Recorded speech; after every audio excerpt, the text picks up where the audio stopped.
ശതാബ്ദി വേളയിൽ മലയാള തർജ്ജമയെക്കുറിച്ച് ആധികാരികമായി സംസാരിക്കുവാൻ തക്കവണ്ണം ഇതിൻ്റെ സംഘാടകർ ക്ഷണിച്ച് നമ്മോടൊപ്പമുള്ള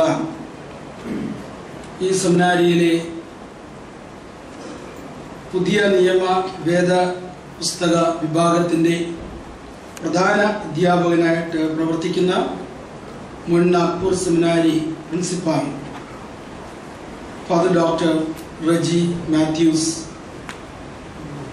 എന്നെ കേൾക്കുന്ന ഈ സമ്മേളനത്തിൽ പങ്കെടുക്കുന്ന എല്ലാ സ്നേഹമുള്ളവരുമേ, കാതോലിക്കേറ്റ് ശതാബ്ദിയുടെ പ്രവർത്തനങ്ങളിൽ സഭ ഈ കാലഘട്ടത്തിൽ ഓർക്കേണ്ടതായ, അനുസ്മരിക്കേണ്ടതായ വിവിധ സംഭവങ്ങൾ ഓർക്കപ്പെടണം, കോർത്ത് ഇണക്കപ്പെടണം എന്ന് അതിൻ്റെ സമിതികളിൽ ചിന്തയുണ്ടായി. ഈ ചിന്ത ഉണ്ടാകുന്നതിൻ്റെ മുൻപ് തന്നെ 1811 ബോംബെ കൊറിയർ പ്രസിൽ അച്ചടിച്ച റംബാൻ ബൈബിൾ എന്ന പിൽക്കാലത്ത് അറിയപ്പെട്ട മലയാളത്തിൻ്റെ ആദ്യ വേദപുസ്തക തർജ്ജമ 2011 അതിൻ്റെ 200ാം വാർഷികമാണ്. അപ്പോൾ ഈ കാര്യം മലങ്കര സഭയുടെ ഒരു പ്രത്യേക സ്വത്താണ്. വേദപുസ്തക തർജ്ജമയെക്കുറിച്ച് എഴുതിയിട്ടുള്ള എല്ലാ രേഖകളിലും മലങ്കര സഭയുടെ പിതാക്കന്മാർ, പ്രത്യേകിച്ച് കായംകുളം പീലിപ്പൂസ് റമ്പാച്ചൻ, പുലിക്കോട്ടിൽ ഇട്ടൂപ്പ് കത്തനാർ, തിമ്മയ്യ പിള്ള, ഇങ്ങനെയുള്ള ഒരു കൂട്ടം ആളുകൾ അന്നത്തെ മലങ്കര മെത്രാപ്പോലീത്ത ദിവനാസ്യൂസ് ആറാമൻ, വലിയമാർ ദിവനാസ്യൂസ് തിരുവേലിയുടെ കാലഘട്ടത്തിൽ ബ്രിട്ടീഷ് മിഷണറിമാരുടെ കൂടെ സഹായത്തോടും ദർശനത്തോടും ചേർന്ന് ക്ലോയിഡ് ബുക്കാനൻ തുടങ്ങിയ വ്യക്തികളുടെ താല്പര്യത്തോടും കൂടെ ചേർന്ന് 1811 ആദ്യമായിട്ട് വേദപുസ്തകം മലയാളത്തിൽ അച്ചടിച്ചു എന്ന് നാം കാണുന്നു. അപ്പോൾ ഈ സംഭവം അനുസ്മരിക്കപ്പെടേണ്ടതല്ലേ, ഇത് വിസ്മൃതിയിൽ പോകുവാൻ പാടുണ്ടോ എന്ന് ചിന്തിച്ചു. പരിശുദ്ധ എപ്പിസ്കോപ്പൽ സുനഹദോസ് അതിൻ്റെ 2010 ഓഗസ്റ്റ് മാസം കൂടിയ സമ്മേളനത്തിൽ തന്നെ ഇതിനെക്കുറിച്ചുള്ള ആദ്യ ചില ചിന്തകൾ നടത്തി. 2011 നസ്രാണി സംഗമം എറണാകുളത്ത് വെച്ച് സംഘടിപ്പിക്കുമ്പോൾ അവിടെ വേദപുസ്തകത്തിന്റെ ദ്വിശതാബ്ദി സമുചിതമായി ആഘോഷിക്കപ്പെടണമെന്ന് തീരുമാനിച്ചു. എന്നാൽ നമുക്ക് അറിയാവുന്നതുപോലെ കഴിഞ്ഞ വലിയ നോമ്പ് കാലഘട്ടത്തിൽ ആ സമ്മേളനം നടക്കുന്ന ആ സന്ദർഭത്തിൽ കാതോലിക്ക ദിനത്തിൽ അത് നടത്തുവാനായിട്ട് ആഗ്രഹിച്ചുവെങ്കിലും നിയമസഭ ഇലക്ഷൻ വന്നതുകൊണ്ട് ആ സമ്മേളനം പൂർണ്ണമായിട്ട് മാറ്റിവെക്കപ്പെട്ടു. പിന്നീട് അത് നടത്തേണ്ടതില്ല എന്ന് തീരുമാനമായി. അങ്ങനെ വന്നപ്പോൾ ഈ വേദപുസ്തക ദ്വിശതാബ്ദി സമ്മേളനവും ഇല്ലാതാകുന്ന ഒരു സാഹചര്യമുണ്ടായി. അത്തരമൊരു സാഹചര്യത്തിലാണ് കാതോലിക്കേറ്റിന്റെ ശതാബ്ദി വർഷം അതിന്റെ ഉദ്ഘാടനം നടക്കുമ്പോൾ അതിന്റെ പ്രോഗ്രാമുകളിൽ 2011 തന്നെ, കാരണം 1811 ഈ തർജ്ജമ ആദ്യമായിട്ട് പ്രിന്റ് ചെയ്യപ്പെട്ടത്. അപ്പോൾ ആ സമയത്ത് തന്നെ ഇത്തരത്തിലുള്ള ഒരു സമ്മേളനം, ഇതിന്റെ ആരംഭം നടക്കണം, ഒരു വർഷത്തോളം നീണ്ടു നിൽക്കുന്ന പഠനങ്ങൾ ഈ വിഷയത്തിലും ഉണ്ടാകണമെന്ന് ആഗ്രഹിച്ചു. അങ്ങനെയാണ് കാതോലിക്കേറ്റ് ശതാബ്ദി കമ്മിറ്റി വിയന്നനായ ഐറേനിയസ് തിരുമേനിയുടെ അധ്യക്ഷതയിൽ അതിന്റെ മീറ്റിങ്ങുകൾ കൂടിയപ്പോൾ ഈ കാര്യത്തിൽ ഒരു തീരുമാനമെടുക്കുകയും എന്നാൽ അതിനെ ഏറ്റവും ഉചിതമായ ഒരു വേദി പഴയ സെമിനാരി ആയിരിക്കും. പഠിത്ത വീട്, ഇംഗ്ലീഷ് വിദ്യാഭ്യാസം ആരംഭിച്ചതായ സ്ഥലം, കായംകുളം പീലിപ്പോസ് റമ്പാച്ചനും പുലിക്കോട്ടിൽ ഇട്ടൂപ്പ് റമ്പാച്ചനും പിന്നീട് പുലിക്കോട്ടിൽ ദിവന്നാസ്യൂസ് ഒന്നാമനും അതുപോലെയുള്ളതായ മഹാരഥന്മാർ പ്രവർത്തിച്ചതായ, സ്വപ്നം കണ്ടതായ പല കാര്യങ്ങൾക്കും ആദ്യമായിട്ട് വിളവ് എടുത്തതായ ഈ പുണ്യ ഭൂമിയിൽ വെച്ച് തന്നെ ഈ കൃത്യം നിർവഹിക്കണം എന്ന് ആഗ്രഹിച്ചു. അങ്ങനെയാണ് ഈ സമ്മേളനം ഇന്ന് കൂടുവാനായിട്ട് ഇടയായിട്ട്. ബലഹീനായ എന്നെ സംബന്ധിച്ചിടത്തോളം ഇതൊരു നിയോഗം മാത്രമാണ്. അഭിയന്തനായ ഐറേനിയസ് തിരുമനസ്സുകൊണ്ട് ഇന്ന് കേരളത്തിൽ ഉണ്ടാകുവാനായിട്ട് സാധിക്കുന്നില്ല, ഈ പെരുന്നാളിൽ പങ്കെടുക്കുവാനായിട്ട് സാധിക്കുന്നില്ല. ആ പശ്ചാത്തലത്തിൽ തിരുമനസ്സുകൊണ്ട് തന്നെ എന്നോട് ആവശ്യപ്പെടുകയായിരുന്നു, ഈ ചെറിയ ഇത് അർത്ഥത്തിൽ വലുതാണ്, എന്നാൽ ആളിൽ ചെറുതാണ്. എന്നാൽ ഉള്ളവരെല്ലാം ഈ വിഷയത്തിൽ താല്പര്യമുള്ളവരായിട്ട് വന്നിട്ടുള്ളവരാണ് എന്നുള്ളതിൽ സന്തോഷം. ഒപ്പം ഒരു ദുഃഖവുമുണ്ട്. ഇപ്പൊ സെമിനാരി പഠിക്കുന്നവർക്കൊന്നും ഇതൊന്നും വിഷയമല്ല എന്നുള്ളതാണ്. അവർക്ക് വേറെ പുസ്തകം വേണമെന്നൊക്കെ സംശയമാണ്. സെമിനാരി വിദ്യാർത്ഥികളിൽ 1-2 പേര് മാത്രമേ ഇവിടെ കാണാനുള്ളൂ. സഭയിൽ ഇങ്ങനെ പലതും നടക്കും, ഇതിന്റെ പുറകെ ഞങ്ങൾക്ക് പോകാൻ നേരമുണ്ടോ എന്നാണോ, എന്താണ് അതിന്റെ കാരണമെന്ന് എനിക്കറിയില്ല.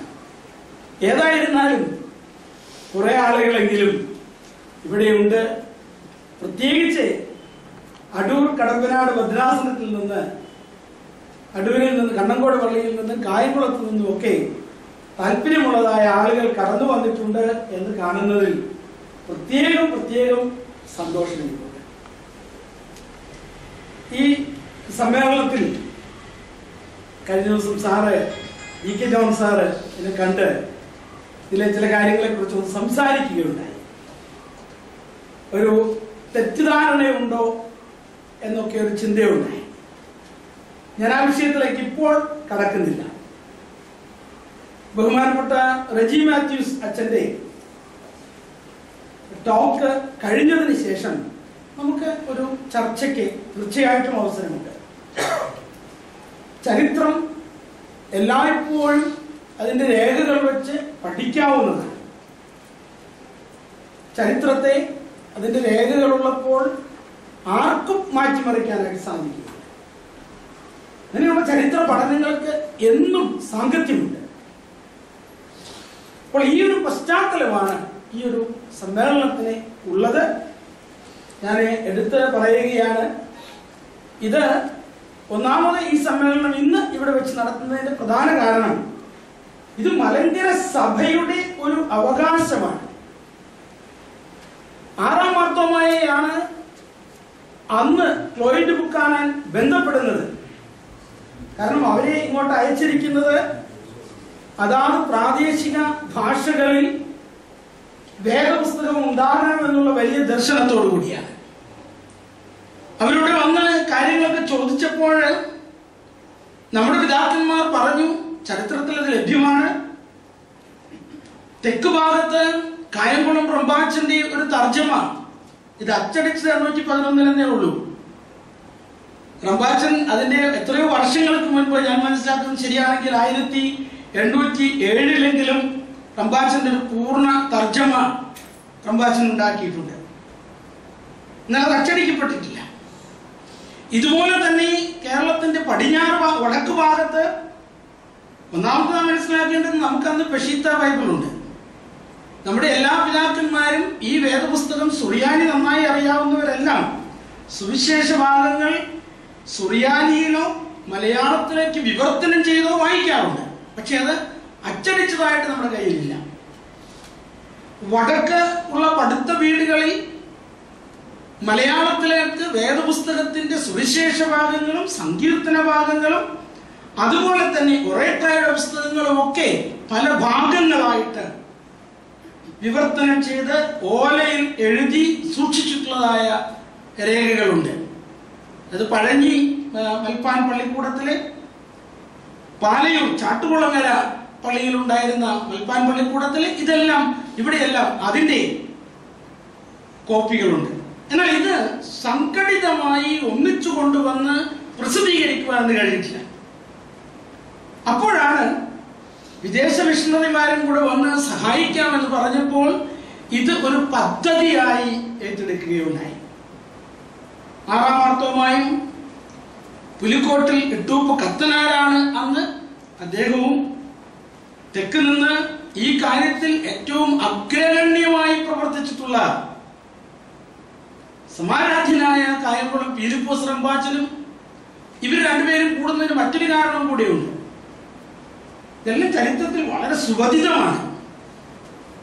6-ാം മാർത്തോമായുടെ കാലഘട്ടത്തിൽ തന്നെ വടക്കിനെയും തെക്കിനെയും പ്രദീപ്തമാക്കുന്ന അന്നത്തെ രണ്ട് ചൈതന്യ ഗോളങ്ങളായിരുന്നു ഈ രണ്ട് മൽപ്പാന്മാർ. അവർ അച്ഛന്മാരോ റമ്പാച്ചന്മാരോ അതൊക്കെ രണ്ടാമത്തെ കാര്യം. ഇവർ രണ്ടുപേരും മലങ്കരയുടെ മഹാമൽപ്പാന്മാരായിരുന്നു.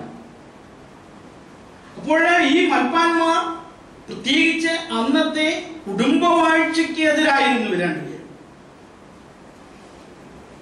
5-ാം മാർത്തോമയോടുകൂടി മലങ്കരയുടെ പാരമ്പര്യം അവസാനിച്ച് 6-ാം മാർത്തോമ മുതൽ പകലോമറ്റം കുടുംബത്തിൽ നിന്ന് മെത്രാൻ ഉണ്ടാകണമെന്നുള്ള ഏക കാരണം കൊണ്ട് കുറുവിലങ്ങാട്ട് പകലോമറ്റം വീട്ടിൽ പോയിട്ട് അവിടുത്തെ കത്തോലിക്ക വൈദികരെ പിടിച്ചുകൊണ്ട് വന്ന് ഓർത്തഡോക്സ് സഭയുടെ മെത്രാന്മാരാക്കുന്ന ഒരു പാരമ്പര്യമായിരുന്നു.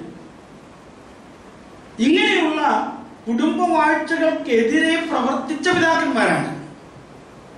സഭ ഇങ്ങനെ പോയാൽ ഒക്കുകയില്ല, അതിനു വേണ്ടതായ കാര്യങ്ങൾ ഉണ്ടാകണമെന്ന് അവർ ചിന്തിച്ചു.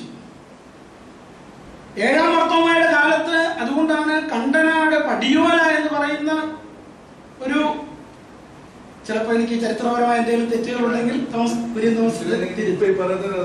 ക്രോണോളജിക്കൽ പ്രശ്നമാണ്.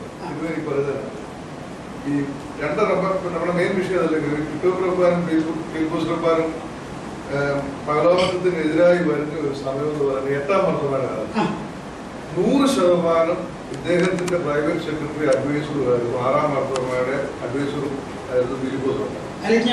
അല്ല, പക്ഷെ ഇതുവരെ പറയുന്നത്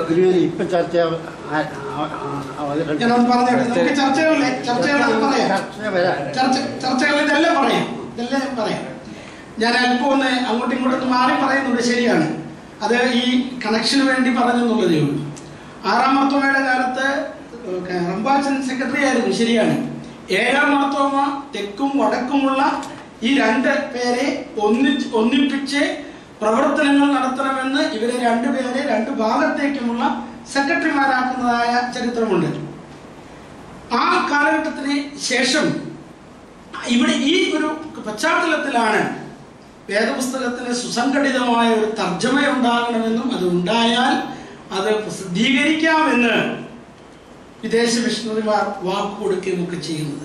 ഈ ഒരു പശ്ചാത്തലത്തിലാണ് 1811 കൊറിയർ പ്രസിൽ നിന്ന്, ബോംബെ കൊറിയർ പ്രസിൽ നിന്ന് വേദപുസ്തകത്തിന്റെ ആദ്യ മലയാള പരിഭാഷ 100 കോപ്പികൾ മാത്രമേ അച്ചടിച്ചുള്ളൂ. എന്നാൽ അതൊരു വലിയ സംഭവമാണ്. അതിനുശേഷം വീണ്ടും ഈ സബര്യ തുടർന്നു. ആദ്യം അച്ചടിച്ചതിലെ സമൂലം വേദപുസ്തകം ഉണ്ടായിരുന്നില്ല. സുവിശേഷ ഭാഗങ്ങളെ ആദ്യം അച്ചടിച്ചുള്ളൂ.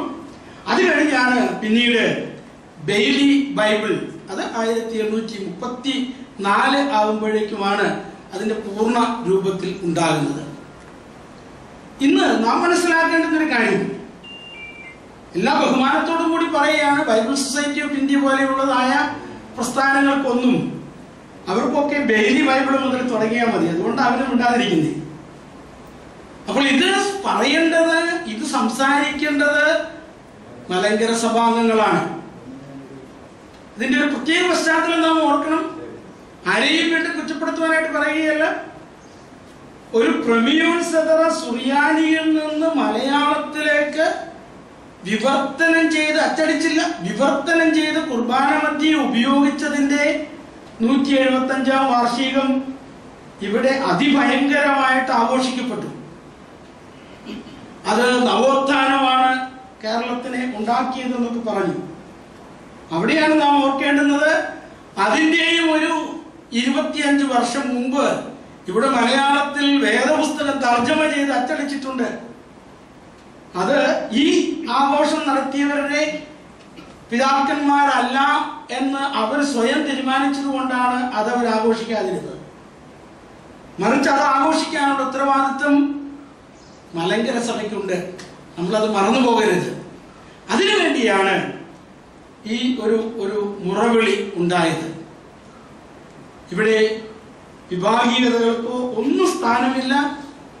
ഒന്നിച്ചുള്ള ഈ സത്യങ്ങളെ പുറത്തു കൊണ്ടുവന്ന് നാം ഒന്ന് ഓർക്കണം. ഇത് പുറത്ത് നമ്മുടെ ആളുകൾ മാത്രമുള്ള സദസ്സാണെന്നുള്ളത് കൊണ്ടാണ് ഞാൻ പറയുന്നത്. സാമൂഹിക പരിഷ്കർത്താക്കൾ എന്ന് പറഞ്ഞുകൊണ്ട് അയ്യങ്കാളിയെ പോലെയുള്ളവരെയും ശ്രീനാരായണ ഗുരുവിനെ പോലെയുള്ളവരെയും ഒക്കെ കേരളം മുഴുവൻ ആഘോഷിച്ചുകൊണ്ട് മുന്നോട്ട് കൊണ്ടുപോകുന്നു.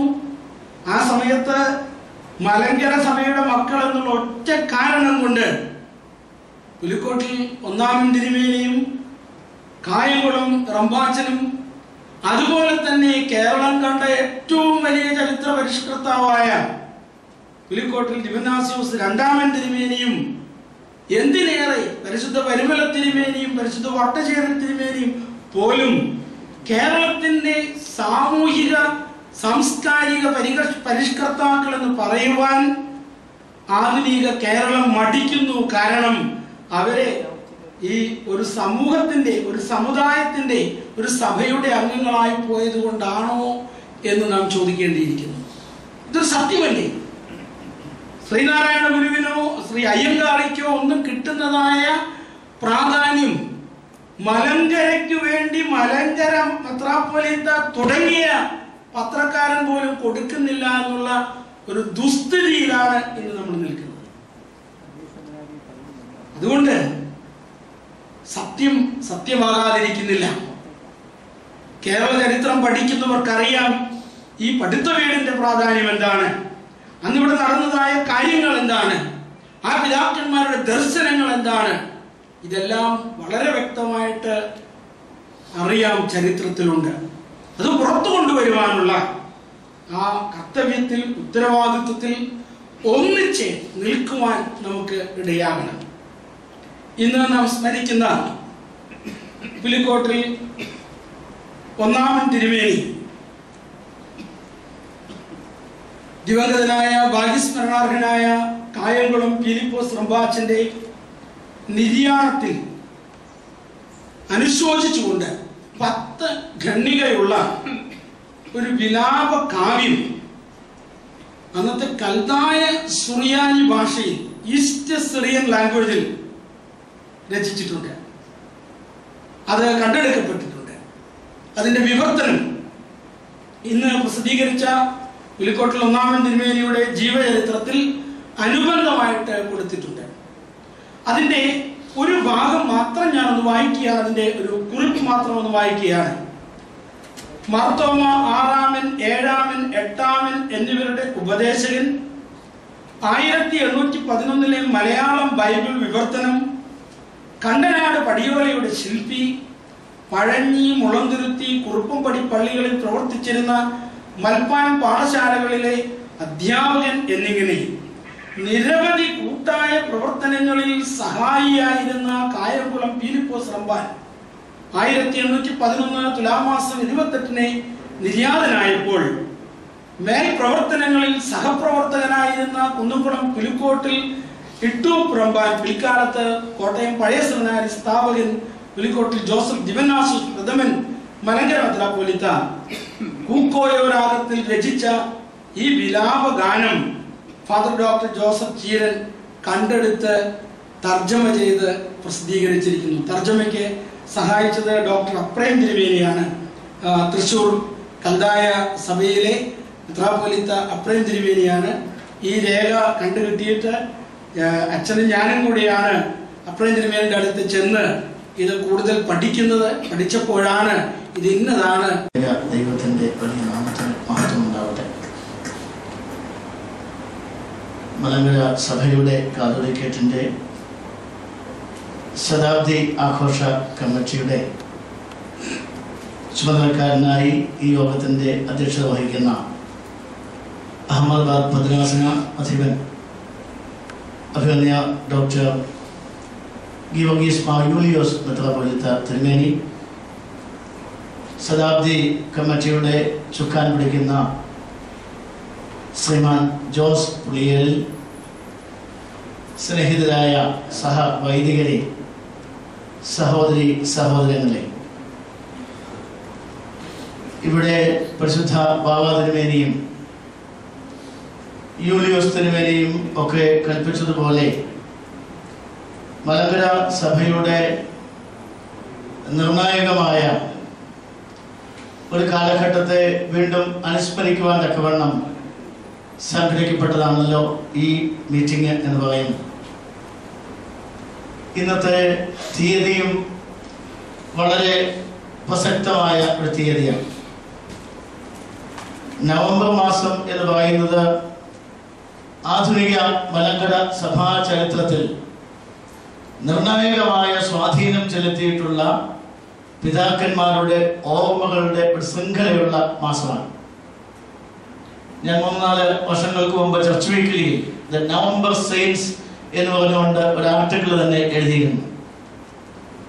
യാക്കോബ് ദാനയുടെ ഓർമ്മ മുതൽ ഇങ്ങോട്ട് നോക്കിയാൽ പരിശുദ്ധ പരിമല തിരുമേനിയുടെ ഓർമ്മ നവംബർ 2-ാം തീയതി, കൽക്കട്ട മദ്രാസിലാധിപൻ അഭിമന്യ സ്തെഫാനോസ് മാർ തെയോദോസിയോസ് തിരുമേനി വലിയ മിഷനറി വീരനായിരുന്ന പിതാവിന്റെ ഓർമ്മ 5-ാം തീയതി, ആധുനിക മലങ്കര സഭയുടെ ശില്പി എന്ന് തന്നെ വിളിക്കപ്പെടാവുന്ന പരിശുദ്ധ ബസേലിയോസ് മാർത്തോമ മാത്യൂസ് പ്രഥമൻ ബാബ തിരുമേനിയുടെ പെരുന്നാൾ 8-ാം തീയതി, മലയാള ഭാഷയിലേക്ക് വേദപുസ്തകത്തെ തർജ്ജമ ചെയ്തതിന്റെ വലിയ ഒരു ഭാഗം നിർവഹിച്ച കായംകുളം ഫിലിപ്പോസ് റമ്പാന്റെ ഓർമ്മ 13-ാം തീയതി, ക്രിസ്തുശാസ്ത്ര രംഗത്ത് അന്തർദേശീയ തലത്തിൽ ശ്രദ്ധിക്കപ്പെട്ട ബഹുമാനപ്പെട്ട VC ശാമുലച്ചന്റെ ഓർമ്മ 18-ാം തീയതി.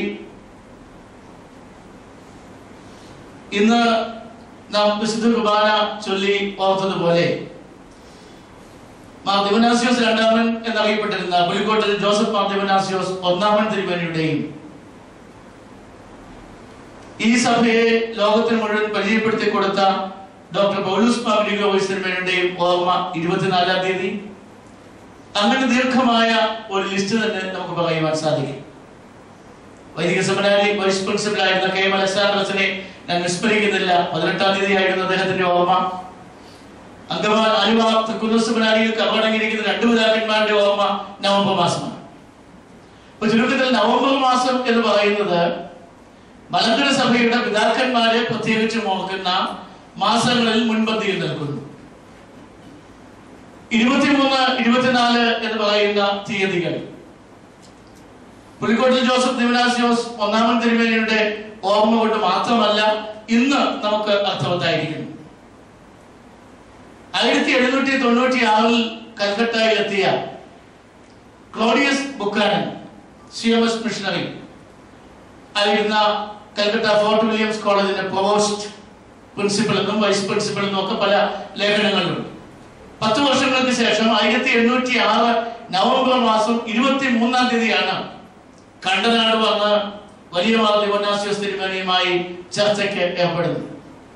ആ ചർച്ചയിലാണ് ഇവിടെയുള്ള സുറിയാനി കയ്യെഴുത്ത് പ്രതികളുടെ ഒരു തർജ്ജമ മലയാള ഭാഷയിൽ ഉണ്ടായാൽ സഹായിക്കാം എന്ന് CMS മിഷണറി ആയിരുന്ന അദ്ദേഹം പ്രോമിസ് ചെയ്തതും വലിയ മാർ ദിവനാസിയോസ് തിരുമേനി വളരെ ഹാർദവമായി ആ തീരുമാനത്തെ ശ്രദ്ധിക്കുകയും ചെയ്തു, സ്വീകരിക്കുകയും ചെയ്തു. മാത്രവുമല്ല 1000 വർഷത്തോളം പഴക്കമുണ്ട് എന്ന് കരുതുന്ന ഒരു സുറിയാനി ബൈബിൾ ക്ലോഡിയസ് ബുക്കാനന് വലിയ മാർ ദിവനാസിയോസ് തിരുമേനി സമ്മാനമായി നൽകി.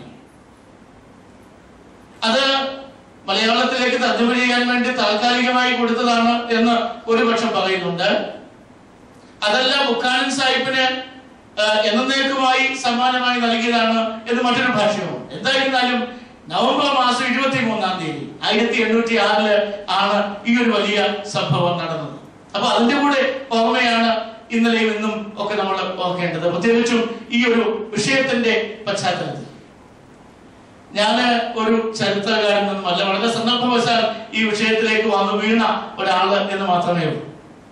എന്നേക്കാൾ വളരെ നന്നായി ചരിത്രം അറിയാവുന്ന ഒരു കൂട്ടം ആളുകൾ എന്റെ മുമ്പിൽ ഇരിക്കുന്നുണ്ട് എന്നുള്ളത് ഞാൻ മറക്കുന്നില്ല.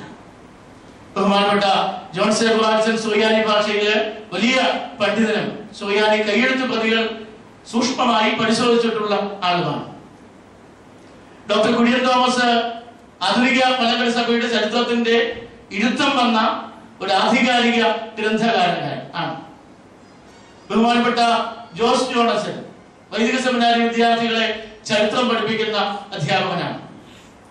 പ്രൊഫസർ വർഗീസ് പേരയിൽ ചരിത്രത്തിന്റെ മറ്റൊരു അധ്യാപകനാണ്. അപ്പൊ ഇങ്ങനെ ഒരു കൂട്ടം ചരിത്രകാരന്മാരുടെ മുൻപില് ഞാൻ ചരിത്രം വിളമ്പിയാൽ കൊല്ലക്കുഴിയിൽ സൂചിപ്പിക്കുന്ന അനുഭവമായിരിക്കും എന്നെനിക്കറിയാം.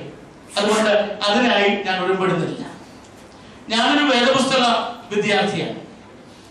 ഞാൻ ഒരു വേദപുസ്തക പരിഭാഷയുടെ സാങ്കത്യം, സഭയുടെ വളർച്ചയിൽ, ആധ്യാത്മിക വളർച്ചയിലുള്ള സാങ്കത്യം, അതാണ് എന്റെ പ്രത്യേകിച്ചുള്ള ശ്രദ്ധ എന്ന് പറയുന്നത്. ഹെർമനോയ്റ്റിക്സ് എന്നൊരു പദം ഇംഗ്ലീഷിൽ പറയും, വ്യാഖ്യാന ശാസ്ത്രം എന്ന് പറയും. ആ ഹെർമേനിയ എന്നുള്ള വാക്കിന് റീഡിംഗ് എന്നൊരു അർത്ഥമുണ്ട്, ട്രാൻസ്ലേഷൻ എന്ന് മറ്റൊരു അർത്ഥമുണ്ട്, ഇന്റർപ്രിട്ടേഷൻ അർത്ഥമുണ്ട്. അപ്പോൾ ഒരു വേദഭാഗം അതിന്റെ അർത്ഥം മുഴുവനായും നാം സംവേദിക്കണമെങ്കിൽ അതിന്റെ റീഡിംഗ് വളരെ പ്രധാനപ്പെട്ടതാണ്, ട്രാൻസ്ലേഷൻ പ്രധാനപ്പെട്ടതാണ്, വ്യാഖ്യാനവും പ്രധാനപ്പെട്ടതാണ്. അതുകൊണ്ട് വേദപുസ്തക വിദ്യാർത്ഥിയായ എനിക്ക് കൂടെ പ്രിയപ്പെട്ടതാണ് ഈ വിഷയം. മലയാള ഭാഷയിലേക്ക് ഈ വേദപുസ്തകം തർജ്ജമ ചെയ്യപ്പെട്ടതിന്റെ 200ാം വാർഷികത്തെ പറ്റി പറഞ്ഞപ്പോ തിരുമേനി ഒന്ന് സൂചിപ്പിക്കുകയുണ്ടായി. നവോത്ഥാനത്തിന്റെ 175ാം വാർഷികം ആഘോഷിച്ചപ്പോ ഇക്കാര്യം ഓർത്തില്ലായി. അതിലും സങ്കടകരമായ ഒരു സംഗതിയാണ് ബൈബിൾ സൊസൈറ്റി ഓഫ് ഇന്ത്യയുടെ 200ാം വാർഷികത്തിന്റെ ഒരു സോവനിയറാണ് ഞാൻ എന്റെ കയ്യിലുള്ളത്, ഒരു ബ്രോഷ്യർ. 1811 കൽക്കട്ടയിൽ ആരംഭിച്ചതാണ് ബൈബിൾ സൊസൈറ്റി. ആ വർഷം നടന്ന വളരെ പ്രധാനപ്പെട്ട ഒരു സംഗതിയാണ് ബോംബെയിൽ അച്ചടിക്കപ്പെട്ട മലയാള ബൈബിൾ. ബൈബിൾ സൊസൈറ്റിയുടെ ഫൗണ്ടർ മെമ്പർ തന്നെ ആയിരുന്നു മലങ്കര സഭ എന്നെനിക്ക് തോന്നുന്നു. ജോൺ സെബാസ്റ്റ്യനെ ഞാൻ തെറ്റിയെങ്കിൽ തിരുത്തും എന്ന് ഞാൻ വിചാരിക്കുന്നു. പക്ഷേ നമ്മുടെ ഒരു ചെമ്മാച്ചന് പോലും ഇതിനകത്തൊന്നും യാതൊരു പങ്കാളിത്തവുമില്ല. ഇത് ആഘോഷിക്കുന്നത് മറ്റുള്ള ആളുകളാണ്. എന്തിനേറെ ഇന്ത്യൻ സഭയെന്ന് മലങ്കര സഭയെ ചരിത്രകാരന്മാർ വിളിക്കുന്നില്ല. ഞാൻ വളരെ നിരാശയോടെ കണ്ട ഒരു സംഗതി, ഈ വിഷയത്തെ പറ്റി പഠിച്ചപ്പോൾ കണ്ട ഒരു സംഗതി, 1811 ഈ സംഭവം ഒരു മഹാസംഭവമാണോ എന്ന് ഞാൻ എന്നോട് തന്നെ ചോദിക്കുകയുണ്ടായി. മലങ്കര സഭയുടെ ചരിത്രകാരന്മാർക്ക് നിർഭാഗ്യവശാൽ ഇതൊരു വലിയ ചരിത്ര സംഭവം ആയിരുന്നില്ല അടുത്ത കാലം വരെ. എന്റെ വന്നിയ ഗുരുനാഥനായ VC സർവോളത്തിന്റെ കൃതികളിൽ പോലും ഇതൊരു വലിയ സംഭവമായി ഞാൻ കണ്ടില്ല. CSSന്റെ പുസ്തക മേളയായിരുന്നു കഴിഞ്ഞ 2 ആഴ്ചകൾക്ക് മുമ്പ്. അവിടെ നിന്ന് ഞാൻ വാങ്ങിച്ച ഒരു പുസ്തകമുണ്ട്, സാമുവൽ H. മാഫറ്റിന്റെ a history of Christianity in Asia. 2 വാല്യങ്ങളാണ്. TPI ബാംഗ്ലൂർ പ്രസിദ്ധീകരിച്ചതാണ്, 2005 പ്രസിദ്ധീകരിച്ചതാണ്. 1ാം വാല്യം തുടക്കം മുതൽ 1500 വരെയുള്ള 500 പേജുള്ള ഏഷ്യയിലെ സഭയുടെ ചരിത്രം പറയുന്ന 1ാം വാല്യം. 2ാം വാല്യം 1500 മുതൽ 1900 വരെയുള്ള 742 പേജുള്ള മറ്റൊരു പുസ്തകം. അതിലെങ്ങും ഈ ഒരു സംഭവം കാര്യമായി പറയുന്നില്ല. കാര്യമായെന്നല്ല, ഞാൻ ഇനി ഒന്നുകൂടെ പരിശോധിക്കേണ്ടിയിരിക്കുന്നു. എന്റെ പെട്ടെന്നുള്ള പരിശോധനയിൽ ഒരു വാചകം പോലും ഞാൻ കണ്ടില്ല. അപ്പൊ ഇത് ഏഷ്യൻ സഭയാണോ, ഇന്ത്യൻ സഭയാണോ, അതോ ഒരു എത്നിക് കമ്മ്യൂണിറ്റി, അതോ ഇന്ന് തന്നെ എന്നോട് ഓർപ്പിച്ചതുപോലെ എ ഡിറ്ററേറ്റിംഗ് കമ്മ്യൂണിറ്റി എന്ന് മറ്റുള്ളവർ വിളിക്കുന്നു. DK ജോൺ സാറാണ് എന്നോട് പറഞ്ഞതെന്ന് എനിക്ക് തോന്നുന്നു. അപ്പൊ ഇത് നാം ഒരു പുനർവിചിന്തനത്തിന് തയ്യാറാവേണ്ട ഒരു സംഗതിയാണ്. ഇതൊരു മഹാസംഭവമായി ചരിത്രകാരന്മാർ കണ്ടിട്ടുണ്ടോ? എനിക്ക് സംശയം. കുര്യൻ തോമസ് എന്നെ തിരുത്തുമെന്ന് ഞാൻ വിചാരിക്കുന്നു. ആധുനിക കാലഘട്ടത്തിൽ നിങ്ങളൊക്കെ എഴുതിയിട്ടുണ്ട്. പക്ഷേ പഴയ ചരിത്രകാരന്മാർ. ഇത് മാത്രവുമല്ല, സഭാ ചരിത്രം എന്ന് പറഞ്ഞുകൊണ്ട് സൺഡേ സ്കൂളുകളിൽ പോലും പഠിപ്പിക്കുന്നത് ഒരു പ്രത്യേക ദിശയിലുള്ള ചരിത്രം മാത്രമാണ്. മലങ്കര അന്ത്യോക്യൻ ബന്ധം വളരെ ഭംഗിയായിട്ട് നമ്മൾ പഠിപ്പിക്കുന്നു. പക്ഷെ ഈ സഭയുടെ വളർച്ചയിലുണ്ടായിരുന്ന നിർണായകമായ നാഴികക്കല്ലുകൾ വേണ്ട വിധത്തിൽ നാം പഠിപ്പിക്കുന്നില്ല എന്നുള്ളൊരു സങ്കടം ഞാൻ പറയുകയാണ്. ഞാൻ ചരിത്രകാരനല്ല. വട്ടശ്ശേരി തിരുമേനിയെ പരിശുദ്ധനാക്കിയപ്പോ ആളുകളൊക്കെ സംശയിച്ചു, ഇതെങ്ങനെയാ പരിശുദ്ധനാകുന്നത്? കാരണം സൺഡേ സ്കൂളിൽ നാം പഠിപ്പിച്ചിരിക്കുന്നത് വട്ടശ്ശേരി തിരുമേനിയുടെ കോടതി മൊഴികൾ മാത്രമാണ്. പ്രാർത്ഥിക്കുന്ന ഒരു പിതാവിനെ നാം പഠിപ്പിച്ചിട്ടില്ല. അപ്പൊ എവിടെയാണ് നമുക്ക് തെറ്റ് എന്നുള്ളത് ചരിത്രകാരന്മാർ പുനരാലോചിക്കേണ്ടതാണ്. കക്ഷി വഴക്കുകളുടെ കാര്യം മാത്രം പറഞ്ഞാൽ സഭാചരിത്രമാകും എന്ന് ഞാൻ വിചാരിക്കുന്നില്ല. ഏത് രാജ്യത്തിന്റെ ആയിരുന്നാലും ദേശത്തിന്റെ ആയിരുന്നാലും ചരിത്രം എന്ന് പറയുന്നത് സമഗ്രമായിരിക്കണം. അതിൽ യുദ്ധങ്ങൾ മാത്രം പറഞ്ഞാൽ ചരിത്രമാവുകയില്ല. ഈ സഭയുടെ വളർച്ചയിൽ ഈ രാഷ്ട്രത്തിന് നൽകിയിട്ടുള്ള സംഭാവനകൾ തിരുവനി ഓർപ്പിച്ചതുപോലെ ഈ സമൂഹത്തിന് നൽകിയിട്ടുള്ള സംഭാവനയാണ്. MP പീറ്റർസൺ മാസ്റ്റർ പത്രോസ് മാസ്റ്റർ തിരുവനി വലിയ ഒരു സാമൂഹിക പരിഷ്കർത്താവായിരുന്നു. സൺഡേ സ്കൂൾ കുട്ടികൾ 12ാം ക്ലാസ് പാസ്സായാലും ഇതാരാണ് എന്നറിയുമോ എന്നെനിക്കറിയില്ല. എന്തിനേറെ പാമ്പാടി തിരുമേനിയെ പറ്റി പറയാൻ ചോദിച്ചാൽ നമ്മുടെ എത്ര 12ാം ക്ലാസ് പാസ്സായ കുട്ടികൾക്ക് പറയുവാൻ സാധിക്കും. അപ്പൊ ഇവിടെയാണ് നാം ഒരു പുനരാലോചന നടത്തേണ്ടത്. അതിലേക്കൊക്കെ ഞാൻ വിശദമായി പ്രവേശിക്കുന്നില്ല. ബൈബിൾ ട്രാൻസ്ലേഷൻ, ഞാൻ പറഞ്ഞല്ലോ, ഒരു വേദപുസ്തക വിദ്യാർത്ഥി എന്നുള്ള രീതിയിലാണ് ഞാൻ ഈ വിഷയത്തെ സമീപിക്കുന്നത്. ബൈബിളിന്റെ ട്രാൻസ്ലേഷൻ ബാബാനന്ദൻ ഇവിടെ കൽപ്പിച്ചു, വാങ്മയമായി അപ്പസ്തോലന്മാർ പഠിപ്പിച്ച കാര്യം. അദ്ദേഹം അതിന്റെ ഈ സെമിനാറിന്റെ നല്ലൊരു തുടക്കമാണ് നമുക്ക് നൽകിയിട്ട് പോയത്. അത് പിന്നെ വരവഴിയായി മാറിയത് പഴയ നിയമത്തിലേക്ക് നാം വരുമ്പോഴും ദാവീദിന്റെ കാലം മുതലാണ് എന്നാണ് എന്റെ അറിവ്. ജേക്കബ് മാത്യുവിനെ തിരുത്തുമെന്ന് ഞാൻ വിചാരിക്കുന്നു. ദാവീദിന്റെ കാലം മുതലാണ് ഉൽപ്പത്തിയിലുള്ള കാര്യങ്ങൾ പോലും എഴുതുന്നത്. BC 900 ആണ്ടിനടുത്ത് എഴുതപ്പെട്ട എഴുത്തിന്റെ ചരിത്രം അവിടെ തുടങ്ങുന്നു. എബ്രായ ബൈബിൾ തനാഖ് എന്ന് പറയും. തോറ, നബീം, കെതുബീം. ഈ എബ്രായ ബൈബിൾ അതിന്റെ കാനോൻ തന്നെ ഏതൊക്കെയാണ് ഈ ബൈബിളിൽ ഉണ്ടായിരിക്കേണ്ടത് എന്നുള്ളത് വിവിധ കാലഘട്ടങ്ങളിൽ ചർച്ചകൾ നടന്നിട്ടുണ്ട്. പക്ഷേ AD 90 അതിനും ഒരു അവസാനം ഉണ്ടായത്. ഇന്ന് നമ്മൾ ഉപയോഗിക്കുന്ന എബ്രായ ബൈബിൾ മസോറട്ടിക് ടെക്സ്റ്റ് മിഡിൽ ഏജസിൽ ഉണ്ടായ ഒന്നാണ്.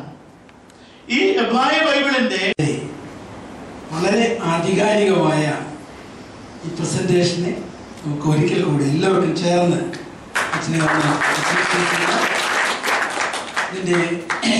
ഇതിൻ്റെ ചർച്ചകൾക്ക് നമുക്ക് കുറച്ച് സമയം ഉണ്ട്. അത് കഴിഞ്ഞ് പഴസെമിനാരിൽ പോയി ഭക്ഷണം കഴിഞ്ഞ് നമുക്ക് പിരിഞ്ഞു പോകാനായിട്ട് സാധിക്കുന്നത്. അതുകൊണ്ട് ചർച്ചകൾക്ക് ഇപ്പോൾ ക്ഷണിക്കുന്നു ഡോക്ടർ കുര്യൻ തോമസ്.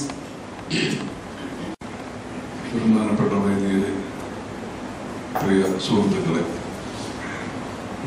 കേരളത്തിലെ പ്രസിദ്ധീകരണ രംഗത്തിന്റെ കുലപതിയായ DC ഘടകമായി ഒരിക്കൽ നമ്മുടെ സെമിനാരിയെ കുറിച്ച് ചെയ്തൊരു ഡോക്യുമെന്ററിക്ക് വേണ്ടി ഒരു പ്രസന്റേഷൻ വന്നപ്പോൾ അദ്ദേഹം പറഞ്ഞൊരു വാചകം, കേരളത്തിൽ മലയാളം ആദ്യം അച്ചടിച്ച സ്ഥലം. അതിന് പിന്നെ എനിക്ക് അദ്ദേഹം വിശദീകരണം തന്നു. കേരളത്തിൽ ആദ്യം അച്ചടിച്ചത് മലയാളമല്ല, മലയാളം ആദ്യം അച്ചടിച്ചത് കേരളത്തിലുമല്ല. അതുകൊണ്ട് ഈ ടെർമിനോളജികൾ സൂക്ഷിച്ച് ഉപയോഗിക്കണം.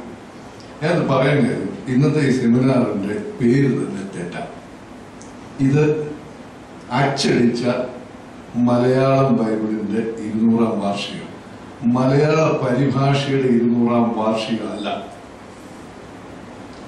മുദ്രിത മലയാളം ബൈബിളിന്റെ 200ാം വാർഷികമാണ് കറക്റ്റ് ടെർമിനോളജി. അല്ലെങ്കിൽ ചോദ്യം വരും.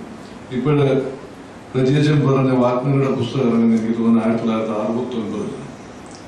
ആ പുസ്തകത്തിൽ അദ്ദേഹം റെഫറൻസ് ആയിട്ട് കാണിച്ചിരിക്കുന്നത് എനിക്ക് തോന്നുന്നു ബിഷപ്പ് ഹാമിൽട്ടന്റെ ബയോഗ്രഫി,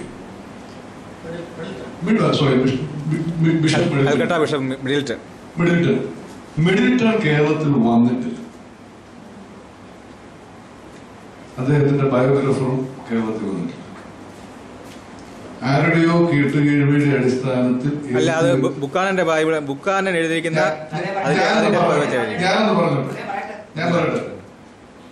ഇപ്പൊ അച്ഛൻ പറഞ്ഞ മാവേലിക്കരയും ചെങ്ങന്നൂരും ഒക്കെയുള്ള അച്ഛന്മാരെ കണ്ട വിധത്തിൽ നമുക്ക് വാഗ്നറെ കൂട്ടുപിടിക്കേണ്ട, നമുക്ക് ബുക്കാനന്റെ പുസ്തകത്തിൽ തന്നെ ഉണ്ട്. അതുകൊണ്ടുകൂടിയാണ് ഞാൻ പറഞ്ഞത് മലയാള ബൈബിളിന് അല്ലെങ്കിൽ മലയാളത്തിലേക്കുള്ള പരിഭാഷകൾ അതിനു മുമ്പ് തന്നെ ഉണ്ടായിരിക്കാം ഭാഗികമായി. ഇത് പൂർണ്ണമാണെന്ന് ഞാൻ പറയുന്നില്ല.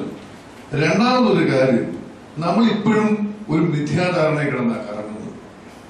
മലയാളം ലിപിയിൽ എഴുതിയത് മാത്രമേ മലയാളം പരിഭാഷയായിട്ട് നമ്മൾ കണക്ക് കൊടുക്കുന്നു. അന്ന് മലയാളം ലിപി എഴുതുന്നതിന് പരിമിതികളുണ്ട്. ഈ ഓലയിൽ എഴുതുന്ന നാരായ ഇങ്ങനെ പിടിച്ചിട്ട് ആംഗിളുകളില്ലാതെ കെർവുകളില്ലാതെ ആംഗിളുകൾ മാത്രമുള്ള അക്ഷരമായിരുന്നു എഴുതി പോകുന്നത്.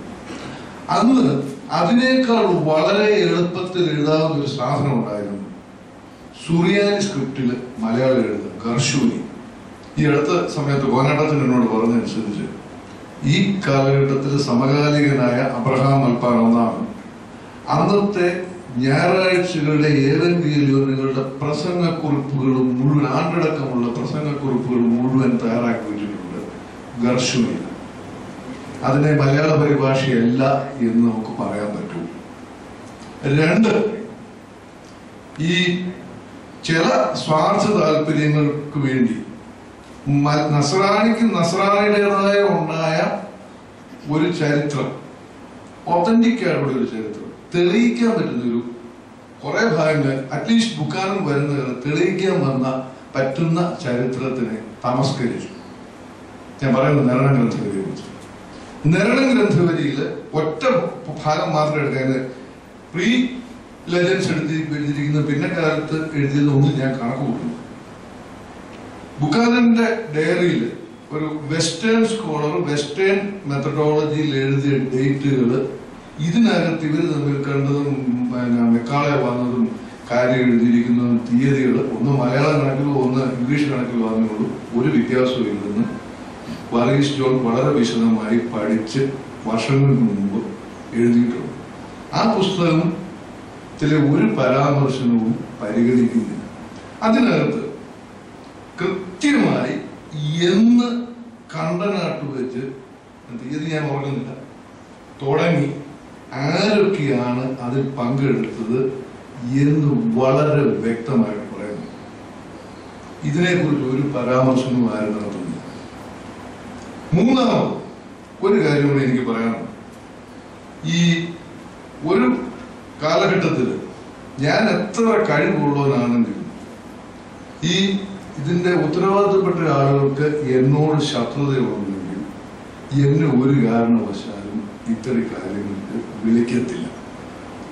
നാലാമത്, അന്ന് പരിഭാഷ ചെയ്യുക, സുറിയാനിയിൽ നിന്ന് പരിഭാഷ ചെയ്യുക എന്ന് പറയുന്നത് ഈ എന്റെ സുഹൃത്ത് ഡോക്ടർ സിബി തരകൻ എന്റെ ലേഖനത്തിൽ ഞാനത് വായിച്ചിട്ടുണ്ട്. ഈ ഇഫ്താർ പതി എന്ന് പറയുന്നൊരു യഹൂദിനെയൊക്കെ കുറെ പേര് ഒരു ടീമിനെയൊക്കെ ഉണ്ടാക്കിയിരുന്നു. പക്ഷെ അത് ബുക്കാനൻ ഈ വാൾഗേറ്റ് ഉണ്ടാക്കിയത് അല്ലെ സപ്തജന്റ് ഉണ്ടാക്കിയത് ഒരു ഗ്രൂപ്പ് ഓഫ് അക്കാഡമീഷ്യൻസിന്റെ ഒരു ഇതിനകത്ത് ഗ്രീക്ക് ബൈബിളുമായിട്ട് കമ്പയർ ചെയ്യുക, അബ്രായ ബൈബിളുമായിട്ട് കമ്പയർ ചെയ്യുക, ഇതെല്ലാം ചെയ്തിട്ട് എനിക്ക് എന്റെ ഒരു ബലമായ സംശയം എനിക്ക് പ്രൂവ് ചെയ്യാൻ പറ്റത്തില്ല. പുള്ളിക്ക് നമ്മുടെ ഇടയിൽ ഒരു ആക്സെപ്റ്റൻസ് കിട്ടിയാൽ മതി. നമ്മൾ സുറിയാനിൽ നിന്നുള്ള ട്രാൻസ്ലേഷൻ അല്ലാതെ മറ്റൊന്നും അക്സെപ്റ്റ് ചെയ്യുക, അതുകൊണ്ട് സുറിയാനിൽ നിന്നാക്കിയതാ, അല്ലെങ്കിൽ ഒരിക്കലും പുള്ളി അത് കൊണ്ടുവരുമെന്ന് എനിക്ക് തോന്നുന്നില്ല. ഇംഗ്ലീഷിൽ നിന്നോ ഗ്രീക്കിൽ നിന്നോ ഒരു കൊണ്ടുവരുള്ളൂ. കാരണം അവർക്ക് ആ ഒരു വേ ഓഫ് തിങ്കിങ് ആണുള്ളത്. പിന്നെ ഒരു സംഗതി ഉള്ളത് എന്നാണെന്ന് ചോദിച്ചാൽ അതിനുശേഷം ഏകദേശം 100 വർഷം കഴിയുമ്പോൾ കടവിൽ പത്രവാച്ചനൊക്കെ 1 മാസം 1.5 മാസം കൊണ്ടാണ് ഒരു പുസ്തകം ട്രാൻസ്ലേറ്റ് ചെയ്യുന്നത്. അപ്പൊ 6 മാസം സമയം എടുത്തു എന്ന് അച്ഛൻ പറഞ്ഞു. 6 മാസം കൊണ്ട് അന്നത്തെ കാലത്ത് 4 സുവിശേഷം എഴുതിയാൽ ഒത്തിരി ആവുന്നതാണ്. വളരെ വ്യക്തമായിട്ട് ഗ്രന്ഥവലിയിൽ പറയുന്നുണ്ട് വേറെ എക്സ്റ്റേണൽ ഇന്റർവെൻസ് ആവശ്യം. പിന്നെ ഈ തിമ്മയ്യാപിള്ളയെ അങ്ങോട്ട് വിടുന്നത് എന്നാ പറയുന്നത് സമയത്ത് നടക്കുന്നുണ്ട് എന്ന് ഉറപ്പാക്കാൻ വേണ്ടി മാത്രമാണ്. റംബാൻ അത്ര കടലാസിൽ എഴുതുന്നത് കൊച്ചിട്ടി തമിഴ് നോക്കി തിമ്മയ്യാപിള്ള അല്ല കൊച്ചിട്ടി ഓലയിൽ എഴുതി തിമ്മയ്യാപിള്ള തമിഴ് നോക്കി. ഫ്രൈസ് അങ്ങനെയാണ്. ഈ പീലിപ്പോസ് റംബാന്റെ ഏതെങ്കിലും വേറൊരു മാനുസ്ക്രിപ്റ്റിന്റെ കോപ്പി കിട്ടുകയാണെങ്കിൽ ഈ നമ്മുടെ ഫിംഗർ പ്രിന്റ് ഡിപ്പാർട്ട്മെന്റിൽ കൊടുത്തു കഴിഞ്ഞാൽ അവർ സർട്ടിഫൈ ചെയ്ത് തരും 1811 ബൈബിളിലെ പ്രിന്റ് ചെയ്തിരിക്കുന്ന ലക്ഷം ബ്ലോക്ക് എടുത്ത് അടിച്ചിരിക്കുന്നത് കർമാന്റെ കൈഷാണ്. ഞാൻ പറഞ്ഞു തന്നത് വേറൊന്നുമില്ല, ആരെയും ഇത് ചെയ്യാനായിട്ടുള്ള ഒരു ഇതിലല്ല.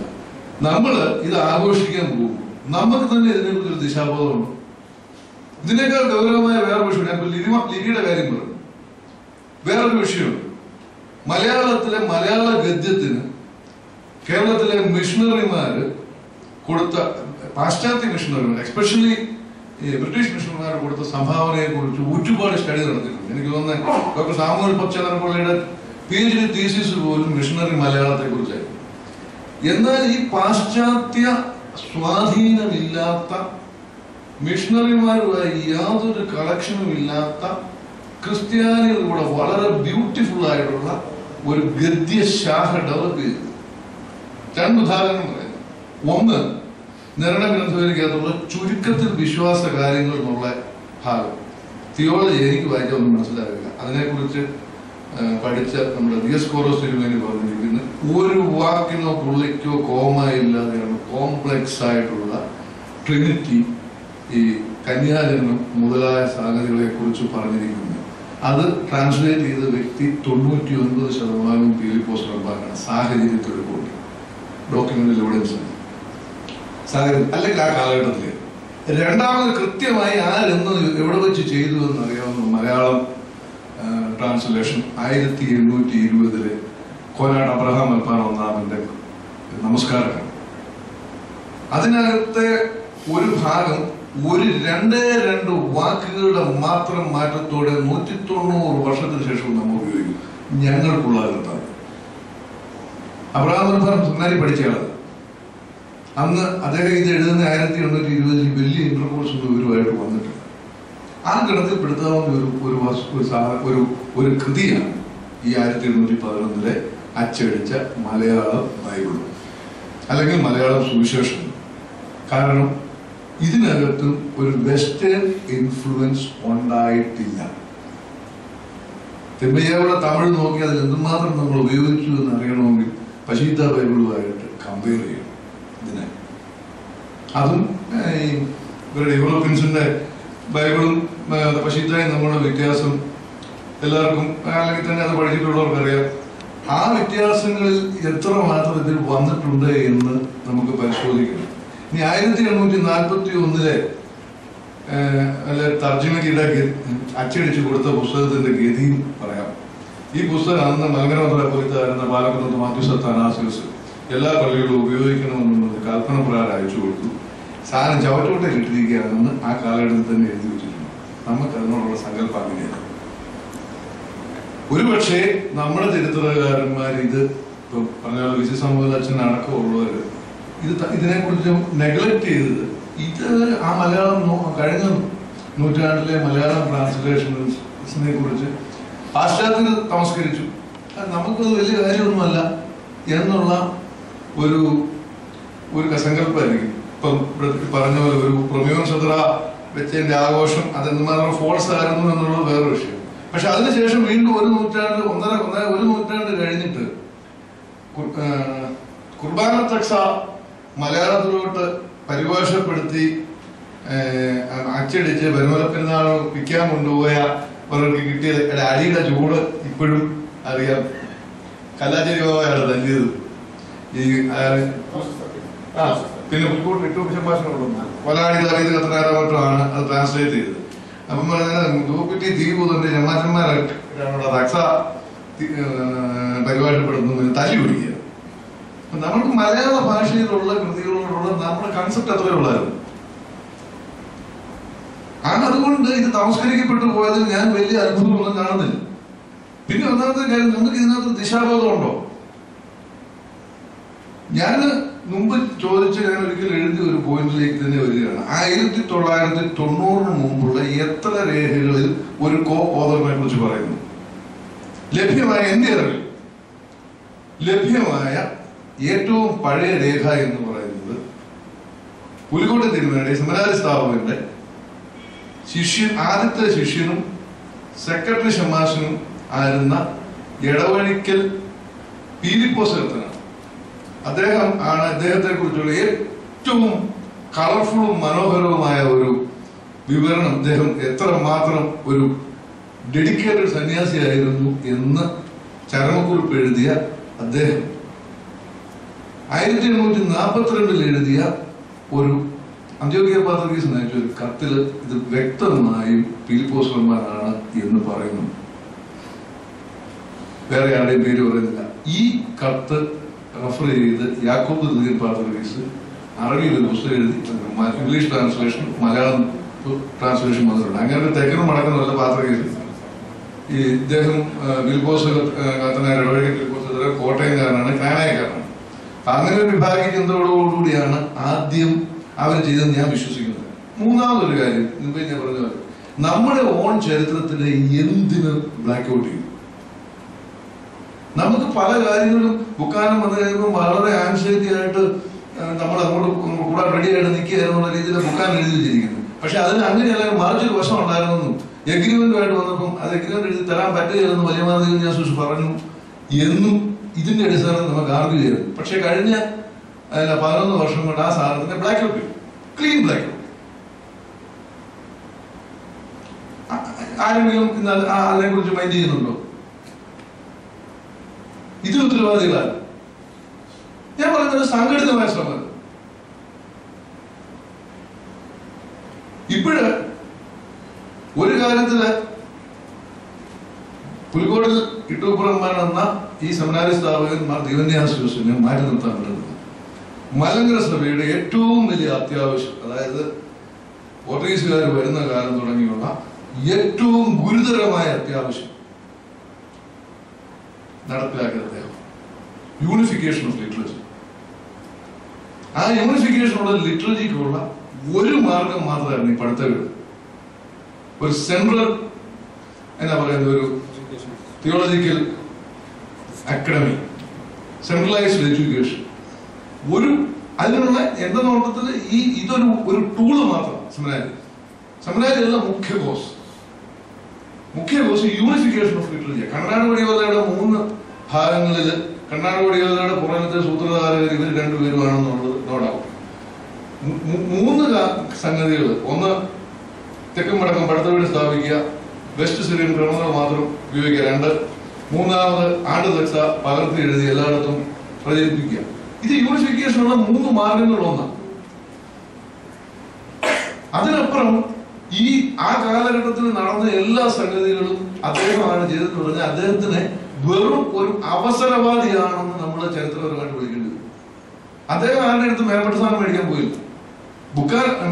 മൺട്രോയ്ക്ക് പറ്റിയ ഒരു അബദ്ധം, ഒരു അഡ്മിനിസ്ട്രേറ്റീവ് അബദ്ധത്തിൽ നിന്ന് പുള്ളിക്ക് രക്ഷപ്പെടാൻ വേണ്ടി നിർബന്ധിച്ച് അദ്ദേഹത്തെ കൊണ്ട് പട്ട എത്തിച്ചത്. പട്ട ഏറ്റ സാഹചര്യത്തിൽ അദ്ദേഹത്തിന് പറഞ്ഞേക്കേണ്ടി വന്നു. 6-ാം മാർത്തോമായുടെ കാലത്തല്ല, 7-ാം മാർത്തോമായുടെ കാലത്തല്ല, 8-ാം മാർത്തോമായുടെ 7-ാം മാർത്തോമായുടെ 40 അടി ചരിത്രത്തിനാണ് കണ്ടനാട് പടിയോല് ഉണ്ടാക്കുന്നു. അദ്ദേഹം പാരമ്പര്യവാഴ്ചക്കെതിരായിരുന്നു ആണോ എന്നും നമുക്ക് അതിന്റെ അടിസ്ഥാനത്തിൽ ചിന്തിക്കാൻ പറ്റില്ല. കാരണം ഇദ്ദേഹത്തിന്റെ പട്ടം വാലിഡ് ആണോ അല്ലയോ എന്നുള്ള സംശയം അവിടെ വെച്ച് തീർത്ത് കഴിഞ്ഞ് ഉടനെ നടക്കുന്ന സംഭവം മലങ്കര മന്ത്രാലയം 2 കാര്യവിചാരകരെ നിയമിച്ചു. അത് ചെയ്യുന്നത് മലങ്കര പള്ളിയോഗം ചെയ്യുന്നത് ഈ 2 പേരെയാണ് നിയമിക്കുന്നത്. പക്ഷെ അത് നല്ലപ്പോഴായിട്ടുള്ള ചരിത്രമല്ല. 1-ാം മാർത്തോമായ വാഴിക്കുമ്പോൾ തന്നെ 4 പേരെയാണ് കാര്യവിചാരകരാക്കുന്നത്. 3 വർഷം കൂടുമ്പോൾ അവരെ മാറി പുതിയ കാര്യവിചാരകരെ ആക്കണമെന്നും അന്ന് ആലങ്ങാട് യോഗത്തിന് തീരുമാനം. അല്ലാതെ അതിന്റെ ഓൺഗോയിങ് പ്രോസസ്. അന്നേരം ഒരു പ്രത്യേക സാഹചര്യത്തിൽ അല്ലെങ്കിൽ മെത്രാൻ വീക്കായി വന്നപ്പോൾ അത് എടുത്ത് പ്രയോഗിച്ചെന്നേ ഉള്ളൂ. പക്ഷെ അന്ന് തന്നെ നടക്കുന്ന മറ്റ് 2 സംഭവങ്ങളുണ്ട്, അല്ലെങ്കിൽ 2 ദിവസമുണ്ട്. ഒന്ന്, ഇട്ടൂക്കത്തിനാർക്ക് റംബാ സ്ഥാനം കൊടുക്കുന്നു. 2, അദ്ദേഹത്തിന്റെ മരുമകനെ അവിടെ വെച്ച് തന്നെ കോറുകയാക്കുന്നു, അല്ലെങ്കിൽ സബ്ഡീക്കനാക്കുന്നു. അപ്പൊ ഇദ്ദേഹത്തിന്റെ പട്ടത്തോട് അദ്ദേഹത്തിന് എതിർപ്പുണ്ടായിരുന്നതാണോ അല്ലെ പട്ടയില്ലെന്ന് വിശ്വസിക്കുന്ന ആളായിരുന്നു ഇട്ടൂക്ക മൽപ്പാൻ. അതുകൊണ്ടാണ് പറഞ്ഞത് സൂക്ഷിച്ച് പ്രയോഗിച്ചില്ലെങ്കിൽ ഈ പറയുന്നതെല്ലാം, ഈ മാറി പറയുന്ന സാധനങ്ങളെല്ലാം കൂടെ കൂടി ഒരു പുസ്തകമായി കഴിഞ്ഞാൽ ആ പുസ്തകം വായിച്ചു കഴിഞ്ഞാൽ ഇങ്ങനെ ഒരു അവസരവാദി എഴുതാൻ അതിന് ഞാൻ തയ്യാറല്ല. കാരണം അങ്ങനെ കുറിച്ചുള്ള ഏറ്റവും നല്ല സാക്ഷ്യം കൂടെ നടന്ന അദ്ദേഹത്തിന്റെ പ്രവർത്തന മേഖലയിൽ തന്നെ ഉണ്ടായിരുന്ന അദ്ദേഹത്തിന്റെ ഷെമ്മാശനം സെക്രട്ടറി, നോർട്ടനെ കാണാനും മൺട്രോയെ കാണാനും പോകുമ്പോൾ കൂടെ ഉള്ളത് ഇടവഴിക്കൽ ഷെമ്മാശനാണ്. ഈ സെമിനാരിലെ ആദ്യത്തെ 3 വിദ്യാർത്ഥികളുള്ള ഒരാളാണ്. അദ്ദേഹം എഴുതി വെച്ചിരിക്കുന്ന ഇദ്ദേഹത്തെ കുറിച്ചുള്ള ആ ഒരു നിഷ്കാമകർമ്മി എന്നുള്ള ആ ദൃക്സാക്ഷി വിവരണത്തിന് നേരെ എതിരായി പോകും. അങ്ങനെ എല്ലാം കൂടി അദ്ദേഹത്തിന്റെ തലയിലേക്ക് വെച്ചിരിക്കുക. അതുകൊണ്ട് ആദ്യമായി ഇതിന്റെ ടെർമിനോളജി കറക്റ്റ് ചെയ്യുക. രണ്ടാമതായി 20 വർഷം മുമ്പത്തെ സ്ഥിതിയിലേക്ക് തിരിച്ചു പോവുക ഈ ട്രാൻസ്ലേറ്ററുടെ കാര്യം. ഇത്രയും എനിക്ക് തൽക്കാലം പറയാം.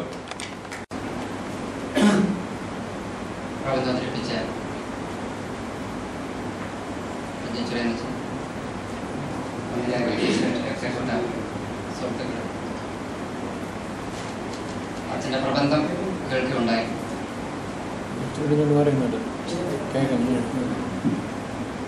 കുര്യൻ തോമസിന്റെ ഞാൻ DK ജോൺ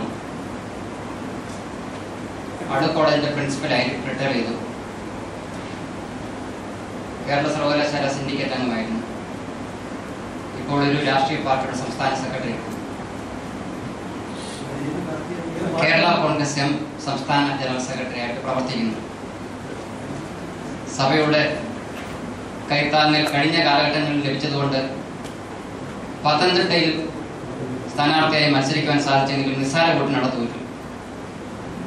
രണ്ടാമത് അടൂരിൽ തിരുവഞ്ചൂരിനെതിരെ മത്സരിക്കാൻ സാധിച്ചതെങ്കിലും അവിടുത്തെ നമ്മുടെ ആൾക്കാർ നല്ല ഭൂരിപക്ഷത്തിൽ തോൽപ്പിച്ചു. അങ്ങനെ സഭയുടെ ഒരു എളിയ പ്രവർത്തകനായി ഞാൻ നിലകൊള്ളുന്നു. പത്രത്തിൽ കണ്ട വാർത്ത അനുസരിച്ചാണ് ഇന്ന് ഇവിടെ വരാൻ എന്നെ പ്രേരിപ്പിച്ചത്. പഴയ സെമിനാരിയിൽ പുലിക്കോട്ടിൽ തിരുമേനിയുടെ ഓർമ്മ, ഞാൻ അദ്ദേഹത്തെ ഈ ഓർമ്മ സമയങ്ങളിലൊക്കെ വരാറുള്ള വ്യക്തിയാണ്. ഞാൻ ഏറ്റവും ബഹുമാനിക്കുകയും ആദരിക്കുകയും ഒക്കെ ചെയ്യുന്ന, കാരണം മലങ്കര സഭയ്ക്ക് വലിയ സംഭാവനകൾ നൽകുകയാണ്. ഒരുപാട് ത്യാഗങ്ങൾ അനുഭവിച്ചൊരു മഹാവ്യക്തിയാണ് അദ്ദേഹം. അദ്ദേഹത്തിന്റെ പാവന സ്മരണയ്ക്ക് മുമ്പിൽ ആദരാഞ്ജലി അർപ്പിക്കുകയും അദ്ദേഹത്തിന് ഒരു പ്രണാമം അർപ്പിക്കുകയും ചെയ്യുകയാണ്. പക്ഷെ അവിടെ കുര്യൻ തോമസ് ഓർപ്പിച്ചതുപോലെ 90-ന് ശേഷം അദ്ദേഹത്തിന്റെ ഒരു വിവാദത്തിലേക്ക് കൊണ്ട് വലിച്ചിഴക്കരുത് എന്ന് മാത്രമാണ് എനിക്ക് ഓർപ്പിക്കാറുള്ളത്. ഞാനൊക്കെ അറിഞ്ഞിരിക്കുന്നത് കണ്ണങ്കോട്ട് പള്ളിക്കാരനായതുകൊണ്ട് മാത്രമല്ല, കായംകുളം ഫിലിപ്പോസ് റമ്പാനാണ് വിശുദ്ധ വേദപുസ്തകം പ്രഥമ ബൈബിൾ വിവർത്തനാണ് ഡോക്ടർ ശൗമൽ ചന്ദ്രനപ്പയുടെ പുസ്തകം കണ്ട് വളർന്നവനാണ് ഞാൻ. അതുപോലെ തന്നെ കുര്യൻ തോമസിന്റെ ലേഖനം കണ്ടു, സിബി മാത്യുവിന്റെ ലേഖനം കണ്ടു, ജേക്കബ് കുര്യനച്ഛന്റെ റമ്പാന്മാരും ബൈബിൾ പരിഭാഷയും വിവാദ ചർച്ചയ്ക്ക് ഒരു പ്രതികരണം എന്ന ലേഖനം വായിച്ചതിന് ശേഷമാണ് ഞാൻ ഇവിടെ നിൽക്കുന്നത്. അങ്ങനെയാണ് ഇപ്പോൾ ഈ പത്രത്തിൽ ഈ വാർത്ത കണ്ടു കഴിഞ്ഞപ്പോൾ അല്പം എനിക്ക് പ്രയാസം തോന്നിയത് കൊണ്ട് ഞാൻ ഇന്ത്യൻ റിലീജിയസ് ഹിസ്റ്ററിയിലെ വേദപുസ്തകത്തെ സംബന്ധിച്ച് 1-2 കാര്യങ്ങളിൽ. ആദ്യമായി ഇന്ത്യയിൽ തമിഴ് ഭാഷയിലാണ് വേദപുസ്തകം ഉണ്ടാകുന്നത്. 1714 അതിന് ബെർത്തോലമായാണ് നേതൃത്വം കൊടുത്തത്. 1772 അതൊന്ന് റിവൈസ്ഡ് വേർഷൻ തയ്യാറാക്കി. അത് JB ഫ്രാൻസിസ് ആണ് അതിന് നേതൃത്വം കൊടുത്തത്. 1793 ബംഗാളി ഭാഷയിലെ രണ്ടാമതുണ്ടാകുന്നത്, ബംഗാളി ഭാഷയിൽ under the leadership of by doctor William Carey, അദ്ദേഹത്തിന്റെ നേതൃത്വത്തിലാണ് മൂന്നാമത്. രണ്ടാം ഭാഷ ബംഗാളി, മൂന്നാം ഭാഷ. അതിനുശേഷം അദ്ദേഹം തന്നെ ഒട്ടനവധി ഭാഷകൾ വിവർത്തനം ചെയ്തതായിട്ട് ചരിത്രത്തിൽ രേഖപ്പെടുത്തി ഇന്ത്യൻ റിലീജിയസ് ഹിസ്റ്ററിയിലെ പുസ്തകത്തിൽ പറയുന്ന ഭാഗമാണ്. 1807 published in Malayalam under the leadership of Mar Dionysius written by Kayamkulam Philipose Ramban എന്ന ആ പുസ്തകത്തിൽ എഴുതി വെച്ചിരിക്കുകയാണ്. അതങ്ങനെ ഒരു വശത്ത്. ഇനി വേറൊരെണ്ണം കൂടി, WJ റിച്ചാർഡ് 1908 ലണ്ടനിൽ പ്രസിദ്ധീകരിച്ച the Indian Christian of saint Thomas എന്ന പുസ്തകത്തിൽ ഇങ്ങനെ ഒരു പരാമർശമുണ്ട്. The translation which was planned by Rhodis Buchanan in consultation with the Metropolitan of Mar Dionysius was carried out by chiefly Philippos Ramban എന്ന് വളരെ വ്യക്തമായി എഴുതിയിരിക്കുകയാണ്. ഇതൊക്കെ പഠിച്ചതിന് ശേഷം ഇങ്ങനെ ഒരു കാര്യത്തിലോട്ട് വന്നപ്പോൾ ഒരിക്കലും, എന്നാൽ വേറൊരിടത്ത് പറയുന്നുണ്ട്, Bible was translated in Malayalam under the leadership of Kayalam Ramban in consultation with the assistance of Father Toop എന്നൊരു ഭാഗത്ത് പറയുന്നുണ്ട്. ഇവിടെ റമ്പാൻ ബൈബിൾ എന്ന് എങ്ങനെ വന്നു എന്ന് അച്ഛൻ ഒരു സംശയം പ്രകടിപ്പിച്ചു. 1807 ഇത് എഴുതി കഴിഞ്ഞു. 1807 ഇട്ടു പച്ചൻ റമ്പാനല്ല. 1809 ഇട്ടു പച്ചൻ റമ്പാനാകുന്നത്. അതുകൊണ്ടാണ് ഇത് റമ്പാൻ ബൈബിൾ എന്ന് കായംകുളം ഫിലിപ്പോസ് റമ്പാച്ചന്റെ പേര് ലഭിച്ചിരിക്കുന്നത് എന്ന് നമുക്ക് അനുമാനിക്കാം. അന്ന് റമ്പാച്ചൻ ഒരാളെ ഉണ്ടായിരുന്നു ഉള്ളത് കൊണ്ടാണ് റമ്പാൻ ബൈബിൾ എന്ന പേര് ലഭിച്ചിരിക്കുന്നത്. അതുകൊണ്ട് ഞാൻ ദീർഘമായി സംസാരിക്കുന്നതിന്റെ ഡോക്ടർ വർഗീസ് പേരിലും ജോസ് വി കോസ്റ്റോ ഒക്കെ ചരിത്രകാരന്മാരാണ്. ഞങ്ങൾ ഇത്രയും ആധികാരികമെന്ന് ഞാൻ പറയുന്നില്ല, എൻ്റെ അറിവ് വെച്ചുകൊണ്ട് ഇത് അഭിവന്യ തിരുമനസ്സുകൊണ്ട് ഇതിനെ നമ്മുടെ ചരിത്രത്തെ ബഹുമാനപ്പെട്ട ചെറിയാനച്ഛനുമൊക്കെ നിങ്ങൾ ചരിത്രകാരന്മാർ ഭാവിയിൽ ഇത് നമ്മുടെ സഭയ്ക്കുണ്ടാകുന്ന ഒരു പ്രോബ്ലം അവിടെയാണ്. സഭാ തർക്കം ഒരു വഴിക്ക്, ഭേദോസ്തവും പരിഭാഷയും ദാ വേറൊരു വഴിക്ക് വരുന്നു. ഇങ്ങനെ തർക്കങ്ങളിൽ പെട്ടാൽ നമ്മുടെ സഭ, ഞാൻ ഈ അടുപ്പിൽ ഇത് 200 വർഷം ഞങ്ങൾ ആചരിച്ചപ്പോഴേ മലങ്കര കാത്തിരിക്കാരനോട് ചോദിച്ചു, ഇങ്ങനെ രണ്ട് അഭിപ്രായം കേൾക്കുന്നുണ്ടല്ലോ, അവർക്ക് എപ്പോഴും നമ്മളെ ഇടിച്ചു താക്കണമെന്നുള്ളത്. അതുകൊണ്ടാണ് ഞാൻ അച്ഛനോട് ഞാൻ പറഞ്ഞത്, ഞാൻ എൻ്റെ സ്വന്തം അഭിപ്രായം, ഇന്ത്യൻ എക്സ്പ്രസിൽ 6 മാസങ്ങൾക്ക് മുമ്പ് വന്ന ഒരു ലേഖനം ഞാൻ വായിച്ചതാണ്. പാഴ്സി സഭയെ പോലെ ഓർത്തഡോക്സ് സഭ ഡിറ്റീരിയറേറ്റ് ചെയ്തുകൊണ്ടിരിക്കുന്നു എന്ന് ഇന്ത്യൻ എക്സ്പ്രസിലെ എഡിറ്റോറിയൽ വന്നിരിക്കുന്ന ഒരു ഭാഗമാണ് ഞാൻ വായിച്ചത്. അതുകൊണ്ട് ആ തരത്തിൽ നമ്മുടെ സഭയെ, നമ്മുടെ വൈദികരും നമ്മുടെ ജനങ്ങളും ഞങ്ങളുടെ ജനങ്ങളുടെ ഇടയിൽ ഇട്ട് കൊടുത്തു കഴിഞ്ഞാൽ ഇപ്പം ചെറുപ്പക്കാർക്ക് സഭയോട് താല്പര്യം കുറഞ്ഞുകൊണ്ടിരിക്കുകയാണ്. അത് ഞങ്ങൾക്കറിയാം. ഞങ്ങൾ കോളേജ് അധ്യാപകർക്കൊക്കെ അറിയാം. ഈ ചാപ്പലിൽ വരാൻ പറഞ്ഞാൽ, എംജിസത്തിന്റെ മീറ്റിംഗിൽ വരാൻ പറഞ്ഞാൽ ഹിന്ദുക്കളാണ് വരുന്നത്. നമ്മുടെ ജോസച്ചനോട് വെച്ചറിയാം, ബാബാരമ്മയുടെ സെക്രട്ടറി ആയിട്ട് അച്ഛനറിയാം. വളരെ അതുകൊണ്ട് ഇങ്ങനെയുള്ള ഒരു കോൺട്രഡിക്ടറി ആയിട്ടുള്ള വിവാദങ്ങളായിട്ടുള്ള വിഷയങ്ങൾ ഇവർ രണ്ടും കൂടെ ചേർന്നുകൊണ്ട് എന്ന് പറഞ്ഞുകൊണ്ട് ആദ്യ പ്രവർത്തകൻ കായംകുളം ഫിലിപ്പോസ് രാമനാണെന്നും അദ്ദേഹത്തെ സഹായിക്കാൻ ഇട്ടു റമ്പാനും ഉണ്ടായിരുന്നു എന്നുള്ള വ്യാഖ്യാനം കൊണ്ടുവന്ന് ആ തരത്തിൽ പോകാതെ അങ്ങോട്ടും ഇങ്ങോട്ടും മറിക്കരുത് എന്ന് വളരെ വിനീതമായി ഓർപ്പിച്ചുകൊണ്ട് എന്റെ വാക്കുകൾ ചുരുക്കട്ടെ. ഇതിന് മറുപടി പറയും. കഴിഞ്ഞിട്ട് ആവർത്തിച്ച് ഓർക്കേണ്ടുന്ന കാര്യങ്ങൾ ഇതേ ഉള്ളൂ. ഇതിലെ ചരിത്രങ്ങൾ നമ്മൾ പഠിക്കുന്നു. അതിന് കുറേ രേഖകൾ അച്ഛന് കിട്ടിയത് അച്ഛൻ അവതരിപ്പിച്ചിരിക്കുന്നു.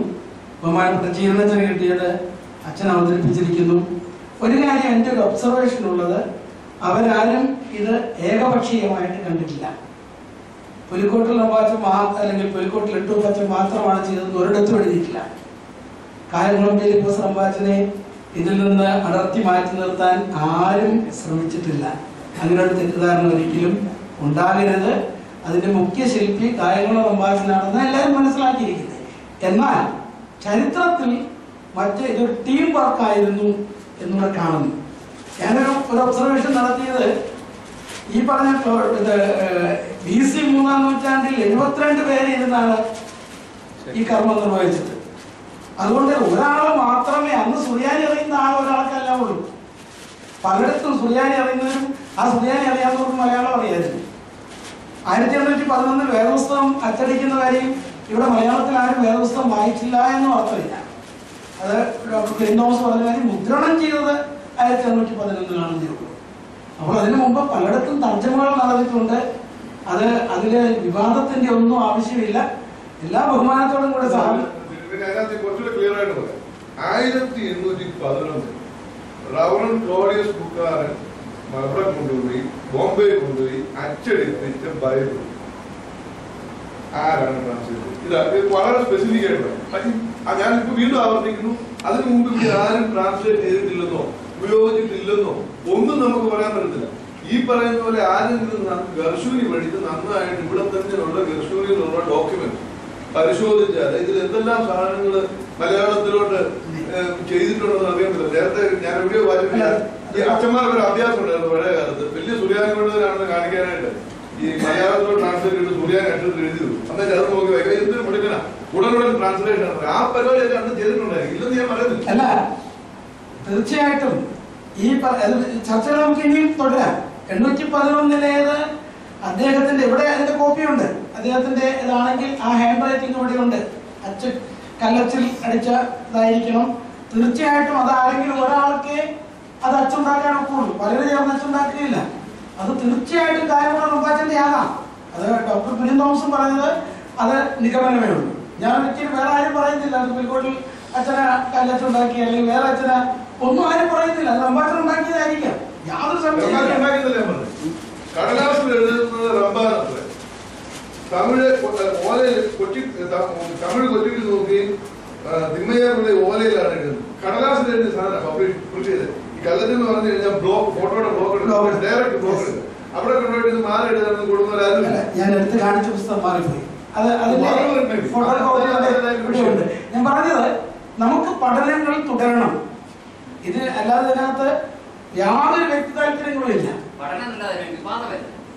വിവാദമൊന്നുമില്ല സാറേ. ഇതിനകത്ത് എവിടെ എന്തോ വിവാദമില്ല. ബൈബിൾ വിവർത്തനത്തിൽ ഏർപ്പെടുന്ന കാര്യങ്ങളെ കുറിച്ചും നിങ്ങൾ എല്ലാവരെയും വളരെ കൃത്യമായി പറഞ്ഞിട്ടുണ്ട്. രണ്ടാമത് എറണാകുളം ടീം അതിനെ പരാമർശിക്കുണ്ടായി. ഈ മധ്യ 96 പുറത്തിറക്കിയ പുസ്തകത്തിൽ വളരെ ക്ലിയറായി കാര്യങ്ങളും ഫിലിപ്പോസ് സംഭാഷണത്തിനെയാണ് ഇത് ട്രാൻസ്ലേറ്റ് ചെയ്യുന്നത് ക്ലിയറായി പറഞ്ഞിട്ടുണ്ട്. 98 പുസ്തകം ഞാൻ കണ്ടിട്ടില്ല, അതിനെയാണ് പഠിത്തത്തിന് ശ്രമിക്കുന്നത്. അതിനുശേഷം മഹാവി വളർത്തോൾ നാരായണമേനോന്റെ പത്രാധിപത്യത്തിൽ കുന്നംകുളം അക്ഷരപ്രകാശിക അച്ചുകൂടത്തിൽ നിന്ന് പ്രസിദ്ധീകരിച്ചിരുന്ന ആത്മപോഷണി മാസികയിൽ 1903 ചിങ്ങം ഇംഗ്ലീഷ് 1918 ചങ്ങനാശ്ശേരി തോമസ് മലയാള ഭാഷയിലെ ഗദ്യ പുസ്തകം എന്ന ലേഖനത്തിൽ വെല്ലസ്ലി പ്രഭുവിനെ കുറിച്ചും ബുക്കാൻ സാഹിബിനെ കുറിച്ചും കാര്യങ്ങൾ ഫിലിപ്പോസ് റഹ്മാൻ മലയാളത്തിൽ വിവർത്തനം ചെയ്യുന്നതിനെ വളരെ ക്ലിയറായി പറയുന്നു. അടുത്ത ഡോക്ടർ പി ജെ തോമസിന്റെ സാഹിത്യ ചരിത്രം 1935 ഡോക്ടർ പി ജെ തോമസ് പ്രസിദ്ധീകരിച്ച മലയാള സാഹിത്യവും ക്രിസ്ത്യാനികളും എന്ന ഗ്രന്ഥത്തിൽ 1806 കേരളത്തിൽ വന്ന ഡോക്ടർ ക്ലോഡിയസ് ബുക്കാൻ ബൈബിൾ തർജ്ജമ ചെയ്യുന്ന കാര്യത്തിൽ ശ്രമിച്ചുവെന്നും അന്നത്തെ മലകമുദ്ര പോലീസായിരുന്ന മാർട്ടിനാസിസും വെള്ളനോട്ടത്തിൽ കായംകുളം ഫിലിപ്പോസ് റഹ്മാൻ പ്രധാന പങ്കുവച്ചതായി പറയുന്നു. ഏറ്റവും പത്രോസ് മറസ്വത്യസിംഹിയുടെ ലേഖനത്തില് ശ്രീപാദ സമ്പത്ത് സ്ഥാപനമായിരുന്ന തിരുമേനി ലേഖനത്തില് മലങ്കരസം മാസികയിൽ 1948 പുസ്തകം 3.5 മലയാള ഭാഷയിൽ അച്ചടിച്ച ആദ്യത്തെ വേദപുസ്തകം എന്നൊരു ലേഖനം എഴുതിയിട്ടുണ്ട്. അതിനും കായംകുളം ഫിലിപ്പോസ് റഹ്മാൻ നമുക്ക് വളരെ വ്യക്തമാക്കുന്നുണ്ട്. അതുകൊണ്ട് ഞാൻ ദീർഘിപ്പിക്കുന്നില്ല. നമ്മൾ ഇതിനകത്ത് തർക്കവും ഇതുണ്ടാക്കി മറ്റുള്ളവരുടെ ഇടയിൽ നമുക്കൊരു അവഖ്യാതി ഉണ്ടാക്കാതെ കായംകുളം ഫിലിപ്പോസ് റഹ്മാനാണ് ഇതിന് മുഖ്യമായി നേതൃത്വം കൊടുത്തെന്നുള്ള കാര്യം ദേവി ഇത് അത് ഇകഴ്ത്തുന്ന വരെയും കാര്യങ്ങൾ പോകരുത് എന്ന് മാത്രം